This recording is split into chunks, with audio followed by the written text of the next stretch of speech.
पहले राजीव, चर्चा की शुरुआत हर बार की तरह मैं आपसे ही करूंगा, क्योंकि अभी जो बयान सुनने को मिल रहे हैं, एक तरफ परिवारवाद के बयान आ रहे हैं बीजेपी की तरफ से, दूसरी जो विपक्ष है उसका सीधे बयान तानाशाही रवैये को लेकर आ रहे हैं। लेकिन इन दोनों के बीच जनता के असल मुद्दे भी आपको नजर आ रहे हैं, ठीक एक साल पहले जब 2024 में लोकसभा चुनाव होने हैं। और दूसरा सवाल यह कि लोकतंत्र की जब स्थापना हुई थी तो उसका जो मूल मकसद था, उसका जो मूल था, वो यही था कि तानाशाही को हटाना है।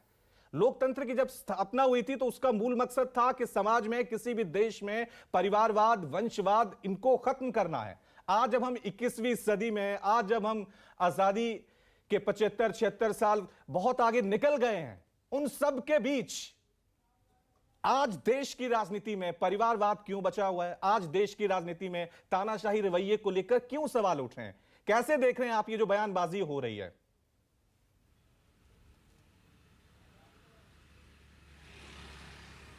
देखिए रवि, इसके कई पहलू हैं परिवारवाद के और इस पर बहस के। देखिए, देश में जितनी भी आजकल पॉलिटिकल पार्टीज आप देखेंगे, ज़्यादातर पॉलिटिकल पार्टीज जो है वो परिवारवाद का आरोप ऐसे ही नहीं लगता है। एक ही परिवार का उसमें वर्चस्व है, एक ही परिवार का उसमें दबदबा है।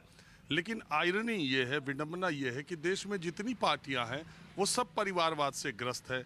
कुछ बायोलॉजिकल फैमिली से और Bharatiya Janata party ideological family से।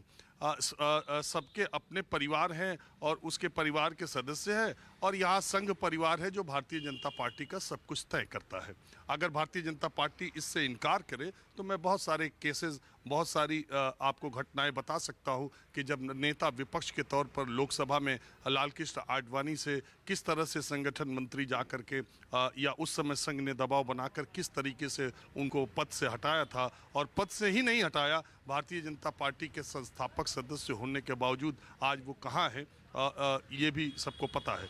तो संघ का जो दबदबा भारतीय जनता पार्टी पर, वो भी एक परिवार है, उसके वो आइडियोलॉजिकल फैमिली है। दूसरी बात, जो परिवारवाद का आरोप दूसरे पर लगता है, मैं कहता हूं कि मुलायम सिंह यादव के पिता का नाम कोई नहीं बता सकता, लालू प्रसाद यादव के पिता का नाम कोई नहीं बता सकता, शिबू सोरेन के पिता का नाम कोई नहीं बता सकता, शरद पवार के पिता का नाम कोई नहीं बता सकता, ममता बनर्जी के पिता का नाम कोई नहीं बता सकता।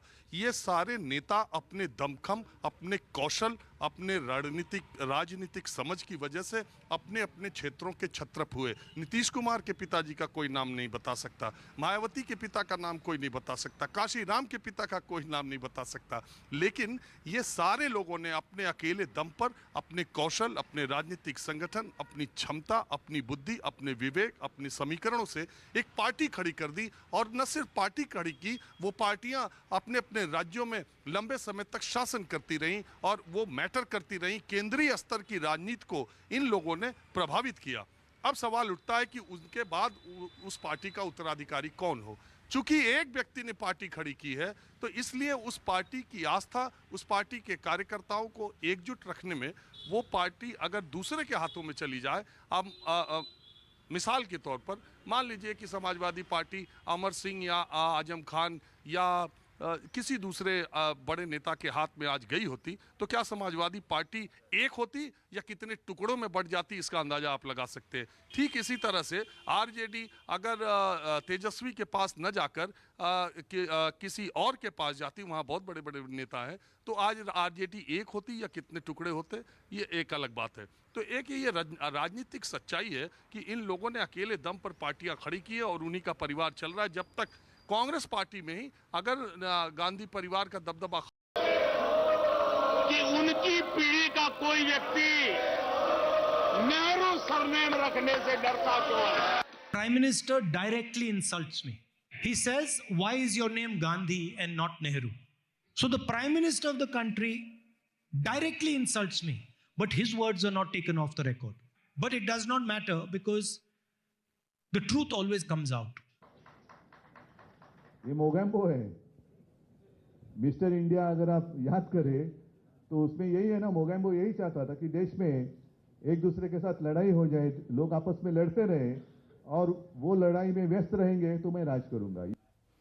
तो परिवारवाद बनाम तानाशाही रवैया और इन सब के बीच लोगों के असल मुद्दे कहां पर हैं, इसी पे आज हम चर्चा करेंगे बड़े पैनल के साथ। हमारे साथ बीजेपी से अनिला सिंह बनी हुई हैं, पॉलिटिकल एनालिस्ट है ऋषि शंकर मिश्रा, वो भी इस चर्चा में शामिल होंगे। सीए प्रदीप बाटी समाजवादी पार्टी का प्रतिनिधित्व करेंगे। साथ में चितरंजन गगन आरजेडी की तरफ से होंगे और मेरे दो सहयोगी राजीव रंजन और कुमार गौरव भी इस चर्चा में शामिल हैं। सबसे पहले राजीव, चर्चा की शुरुआत हर बार की तरह मैं आपसे ही करूंगा, क्योंकि अभी जो बयान सुनने को मिल रहे हैं, एक तरफ परिवारवाद के बयान आ रहे हैं बीजेपी की तरफ से, दूसरी जो विपक्ष है उसका सीधे बयान तानाशाही रवैये को लेकर आ रहे हैं। लेकिन इन दोनों के बीच जनता के असल मुद्दे भी आपको नजर आ रहे हैं, ठीक एक साल पहले जब 2024 में लोकसभा चुनाव होने हैं। और दूसरा सवाल यह कि लोकतंत्र की जब स्थापना हुई थी तो उसका जो मूल मकसद था, उसका जो मूल था, वो यही था कि तानाशाही को हटाना है। लोकतंत्र की जब स्थापना हुई थी तो उसका मूल मकसद था कि समाज में, किसी भी देश में परिवारवाद, वंशवाद, इनको खत्म करना है। आज जब हम 21वीं सदी में, आज जब हम आजादी के 75-76 साल बहुत आगे निकल गए हैं, उन सब के बीच आज देश की राजनीति में परिवारवाद क्यों बचा हुआ है? आज देश की राजनीति में तानाशाही रवैये को लेकर क्यों सवाल उठ रहे हैं? कैसे देख रहे हैं आप ये जो बयानबाजी हो रही है?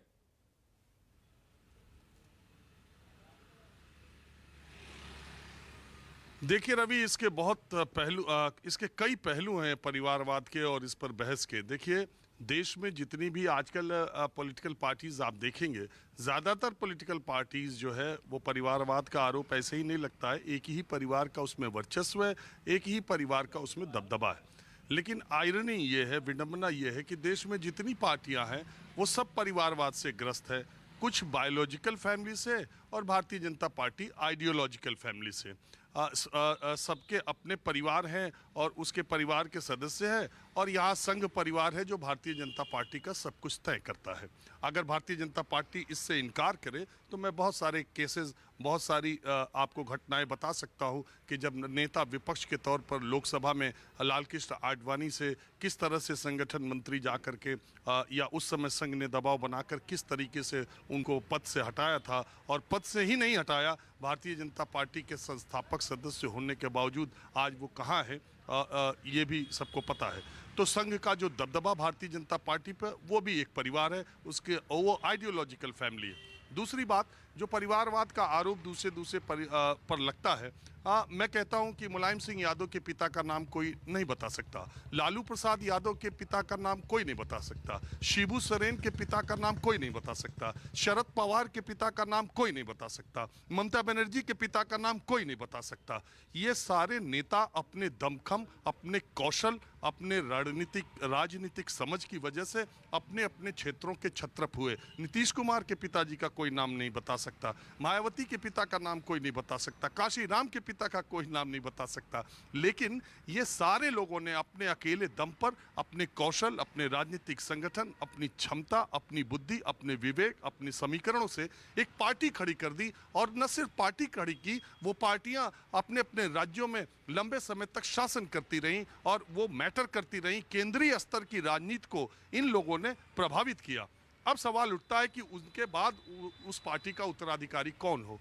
चूंकि एक व्यक्ति ने पार्टी खड़ी की है, तो इसलिए उस पार्टी की आस्था, उस पार्टी के कार्यकर्ताओं को एकजुट रखने में वो पार्टी अगर दूसरे के हाथों में चली जाए, अब मिसाल के तौर पर मान लीजिए कि समाजवादी पार्टी अमर सिंह या आजम खान या किसी दूसरे बड़े नेता के हाथ में आज गई होती, तो क्या समाजवादी पार्टी एक होती या कितने टुकड़ों में बढ़ जाती, इसका अंदाजा आप लगा सकते हैं। ठीक इसी तरह से आरजेडी अगर तेजस्वी के पास न जाकर किसी और के पास जाती, वहाँ बहुत बड़े बड़े नेता हैं, तो आज आरजेडी एक होती या कितने टुकड़े होते, ये एक अलग बात है। तो एक ये राजनीतिक सच्चाई है कि इन लोगों ने अकेले दम पर पार्टियां खड़ी की है और उन्हीं का परिवार चल रहा है। जब तक कांग्रेस पार्टी में ही अगर गांधी परिवार का दबदबा खत्म हो जाए तो कितनी कांग्रेस बनेगी, इसका अंदाजा लगाना मुश्किल है। जब सोनिया गांधी ने राजीव गांधी के निधन के बाद राजनीति में दिलचस्पी नहीं ली, अपने आप को अलग कर लिया, तो आपने देखा कि कितनी कांग्रेस पार्टी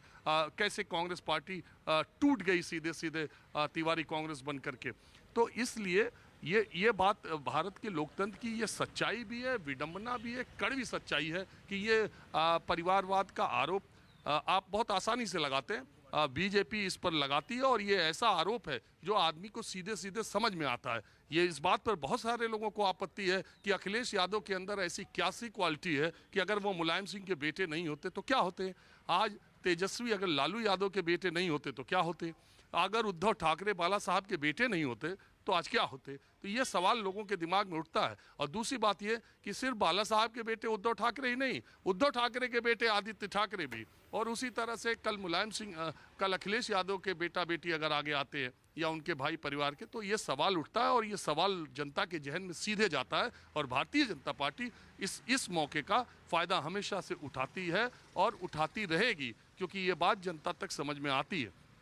दूसरी तरफ विपक्ष के लोग संघ परिवार, बीजेपी को लेकर संघ परिवार पर, आप राहुल गांधी को देखिए, आप लालू यादव को देखिए, ये सारे लोग संघ परिवार पर हमला करते हैं। लेकिन वो बात चूंकि डायरेक्टली सबके समझ में दिखाई नहीं देता पर्दे पर, तो वो बात सबके समझ में नहीं आती है। लेकिन बात सच ये है कि दोनों मान सारी पार्टियां किसी न किसी परिवार से संचालित हो रही है देश में। अब बात आती है लोकतंत्र की, तो देखिए लोकतंत्र में सत्ता के चेहरे बदल जाते हैं, चरित्र नहीं बदलता है। बहुमत जिसको भी ज्यादा मिलेगा, यही वो देश है जो India is Indira, Indira is India कहता था। अब उसी मुकाम में हम फिर पहुंच गए, जब मोदी को अगर आपने बीजेपी के खिलाफ अगर कुछ कहा, मोदी सरकार के खिलाफ कहा, तो आपने राष्ट्र के खिलाफ कह दिया। आप राष्ट्रवाद के खिलाफ है, आप हिंदुत्व के खिलाफ है, आप देशद्रोही भी हो जाए तो कोई बड़ी बात नहीं है। ऐसे कहने वाले लोगों की समाज में तादाद बढ़ती जा रही है कि Modi is India, India is Modi, जो कभी इंदिरा के बारे में कहा जाता था। और ये सिर्फ ऐसे नहीं हुआ,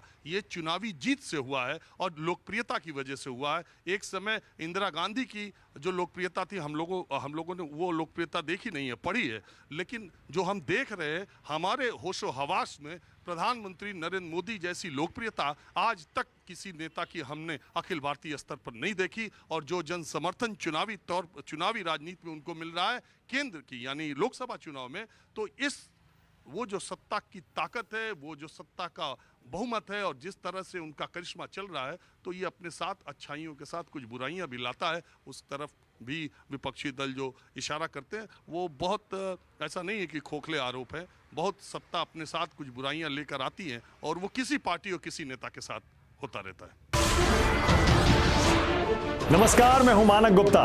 अगर आपको हमारा ये वीडियो पसंद आया हो तो इसे लाइक और शेयर जरूर करें, और हां, हमें सब्सक्राइब और फॉलो करना ना भूलें, ताकि आप देश और दुनिया की कोई खबर मिस ना करें। तो जुड़े रहिए हमारे